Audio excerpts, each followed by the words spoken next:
Hello friends. कल के लिए मैं 3 इंट्राडे पिक्स लेकर के आया हूँ इस वीडियो में। और अभी शाम का 4:40 हो रहा है, 17 अप्रैल। तो ये 18 अप्रैल के लिए वैलिड होंगी। और अगर 3:30 बजे तक अगर कोई भी टारगेट या स्टॉप लॉस नहीं होता है तो आपको अपनी पोजीशन को अपने ब्रोकर के टाइम के हिसाब से या उसके पहले आपको क्लोज कर देना है। आपको पोजीशंस को कैरी नहीं करना है। और इंट्राडे में अपनी कैपेबिलिटी के हिसाब से आप क्वांटिटी लीजिएगा। ओवर ट्रेडिंग मत करिएगा। और जहां भी मौका मिले आपको थोड़ा बहुत प्रॉफिट आ रहा हो, टारगेट से थोड़ा पहले भी अगर आपको लगता है कि आप टारगेट पास में है तो आप अपना प्रॉफिट बुक कर लीजिएगा। और स्ट्रिक्ट स्टॉप लॉस रखिएगा, ये मत सोचिएगा कि थोड़ा और वेट कर लेता हूँ। तो चलिए अब देखते हैं। पहला कॉल है मेरा बजाज फिनसर्व का। आप इसका चार्ट देखेंगे, अगर आवरली चार्ट में देखिए बहुत ही अच्छा पैटर्न नजर आ रहा है। और यहाँ से जो रैली स्टार्ट हुई थी 31 मार्च को अराउंड 12:55 के अराउंड से जो रैली स्टार्ट हुई थी, अब ये पैटर्न आवरली चार्ट में बहुत स्ट्रांग बन गया है। अब अगर हम इसका डेली चार्ट भी देखते हैं तो डेली चार्ट में भी इसने आज अपने जो रेजिस्टेंस थे उसके ऊपर क्लोजिंग दे दी है। मंथली चार्ट पे अब जो इसका रेजिस्टेंस निकल के आ रहा है वो अराउंड आ रहा है 1410 के आसपास। तो कल पहली चीज आपको ये देखना है कि अगर मार्केट पॉजिटिव जोन में रहता है तभी आपको ये लॉन्ग पोजीशन आपको बनाना है। आप ये पोजीशन को आप बाय करिएगा। अगर आपको यही क्लोजिंग लेवल, जो आज का क्लोजिंग लेवल है 1343 के आसपास, अगर आपको ये लेवल मिल जाता है तो बहुत अच्छी बात है, आप यहीं पे बाय कर लीजिएगा। आपको जो स्टॉप लॉस लगाना है वो आवरली चार्ट के हिसाब से जो इसका सपोर्ट बन रहा है वो बन रहा है अराउंड 1336 पे। तो आपको यहाँ से थोड़ा सा और मार्जिन लेकर के जो इसका आवरली कैंडल पे लो दिख रहा है 1330.55, तो आपको जो स्टॉप लॉस लेना है 1330 का स्टॉप लॉस लेना है।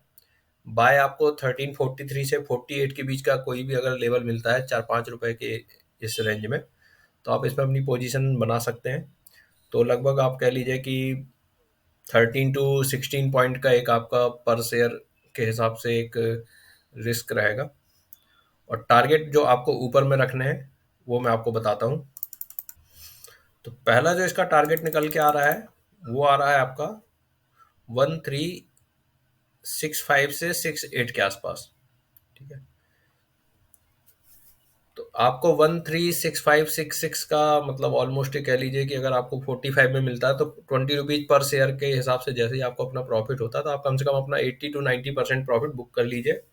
स्टॉप लॉस को आप ट्रेल करके अपने बाइंग प्राइस पर लेकर के आइए। सपोज करिए आपकी बाइंग प्राइस 1345 है, तो 1365 पे अपना 80% प्रॉफिट बुक करके स्टॉप लॉस को आप 1345 पर लेकर के आइए। और फिर उसके बाद आप अपने अगले टारगेट जो कि अराउंड आ रहा है आपका 1392 के आसपास, वहां पे आप अपना जो रेस्ट आपके पास 20% क्वांटिटी है उसका प्रॉफिट आप बुक कर लीजिए। तो ये मेरा पहला कॉल था बजाज फिनसर्व का। अब मेरा जो दूसरा स्टॉक है वो मैं आपको दिखाता हूँ। तो जो दूसरा स्टॉक है वो है हिंदुस्तान एरोनॉटिक्स लिमिटेड, HAL इसका NSE में कोड है। और अगर आप इसका ये डेली चार्ट देखेंगे तो यहाँ से डेली चार्ट में अब ऑलमोस्ट एक तरह से कह लीजिए कि बाइंग कन्फर्मेशन हो गया है। और जो इसका अब सपोर्ट निकल के आ रहा है वो पहला सपोर्ट आ रहा है 2783 पे, दूसरा सपोर्ट आ रहा है आपका 2757 पे। तो ये डेली चार्ट पे इसके सपोर्ट लेवल हो गए। अब हम इसके कल के लेवल्स देखेंगे कि कल अगर हम इसको बाय करते हैं तो हमको कहाँ तक के टारगेट देखने को मिल सकते हैं। तो आवरली का जो इसका रजिस्टेंस आ रहा है वो अराउंड आ रहा है, आज का जो हाई था इसका 2847 का। ठीक है। तो जैसे इसको ये 2848 को क्रॉस करता है आप इसमें बाय करिए। स्टॉप लॉस आप लगाइए अपना 2815 पर। ठीक है, जो कि इसका आवरली का सपोर्ट बन जाएगा कल। और टारगेट आप रखिए, जो पहला टारगेट इसका निकल के आ रहा है वो आ रहा है आपका 2877। और फिर उसके बाद जो इसका अगला रेजिस्टेंस है आवरली का जो कि है 2912 के आसपास, तो अगला टारगेट आप रखिए 2910 का। तो 2877 78 पे आपको अपना 80% क्वांटिटी को स्क्वायर ऑफ कर देना है, वहां पे अपना प्रॉफिट ले लेना है। और जो 20% रिमेनिंग क्वांटिटी है उसका स्टॉप लॉस आपको 2848 पे, जो कि आपकी एंट्री प्राइस होगी अगर ट्रिगर हो गया तो वहां पे करके आपको रेस्ट 20% की जो क्वांटिटी बची है आपकी उसके लिए आपको 2910 2912 के आसपास उस टारगेट का वेट करना है और वहाँ पे अपनी पोजीशन को स्क्वायर ऑफ कर देना है। इन केस अगर 3:15 बज जाते हैं, 3:20 हो जाते हैं और ये टारगेट भी नहीं हिट होता और स्टॉप लॉस भी नहीं हिट होता, तो जो भी मार्केट प्राइस चल रहा होगा वहाँ पे आपको अपनी पोजीशन को स्क्वायर ऑफ कर देना है। तो ये मेरा सेकंड पिक था HL का। स्टॉप लॉस 2815, टारगेट 2877 और 78, एंड देन सेकंड टारगेट 2910 और 12 समथिंग।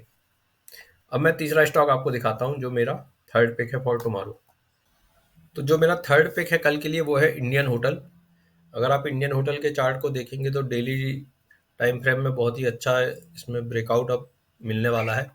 इसके जो रेजिस्टेंस निकल के आ रहे हैं वो रेजिस्टेंस आ रहे हैं, पहला रेजिस्टेंस आ रहा है 336.40 पे, और उसके बाद जो इसका दूसरा रेजिस्टेंस आ रहा है वो आ रहा है 348 के पास। तो दूसरा रेजिस्टेंस तो काफ़ी दूर है। तो कल अगर आपको ये 332 333 के आसपास मिलता है तो आप इसको बाय करिए। जो आपको स्टॉप लॉस लगाना है वो आपको लगाना है इसके आवरली सपोर्ट पे, जो कि अराउंड आ रहा है वो आपका 329 पे। तो ऑलमोस्ट पर शेयर अगर आप देखोगे तो 3 साढ़े 3 रुपए का रिस्क है। यहाँ पर इसको बाय करना है आपको। पहला टारगेट जो मेरे मेरे को लग रहा है जो हिट करेगा ये कल हिट कर सकता है 338 को। तो 338 पे आपको पहला टारगेट रखना है, वहाँ पे आपको अपना 80% क्वांटिटी बुक कर लेना है। और जो दूसरा टारगेट है वो आपको रखना है अराउंड 341 के आसपास। तो 338 पे आपको ऑलमोस्ट अपना 80% क्वांटिटी का प्रॉफिट बुक कर लेना है। रेस्ट 20% जो क्वांटिटी है उसका स्टॉप लॉस आप अपना कॉस्ट टू कॉस्ट करिए 332 333 पर, और फिर आप अपना टारगेट उनकी उन 20% क्वांटिटी के लिए रखिए 341 पर। तो ये मेरे 3 पिक्स थे कल के लिए, और तीनों लॉन्ग ट्रेड हैं। तो अगर मार्केट अगर किसी भी कारण से अभी अभी मुझे पता नहीं है कल मार्केट कैसा ओपन होगा, तो अगर किसी भी कारण से अगर मार्केट आपको डाउन दिख रहा है तो फिर आप अवॉइड करिएगा इन पोजीशंस को, क्योंकि डाउन मार्केट में आप लॉन्ग करेंगे तो बोल नहीं सकते हैं कि मार्केट गिरने पे वो स्टॉक भी कैसे रिएक्ट करेंगे। ये आज के चार्ट के हिसाब से, आज के मूवमेंट के हिसाब से मैंने ये तीनों पिक्स निकाले हैं। तो कल अगर मार्केट पॉजिटिव ट्रेंड में रहता है, आपको निफ्टी अगर ओपनिंग में दिखता है कि कुछ वोलेटिलिटी नहीं है, और मार्केट अगर 30 से 40 पॉइंट निफ्टी आपको प्लस दिखता है, तो फिर आप अपनी पोजीशन इनमें बना सकते हैं। और एक बार आपको अपने फाइनेंशियल एज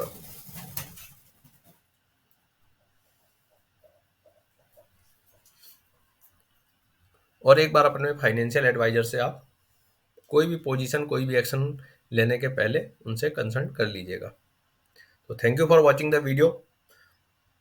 आशा करता हूँ आपको वीडियो पसंद आया होगा। तो आप चैनल को सब्सक्राइब करिए अगर वीडियो पसंद आया है।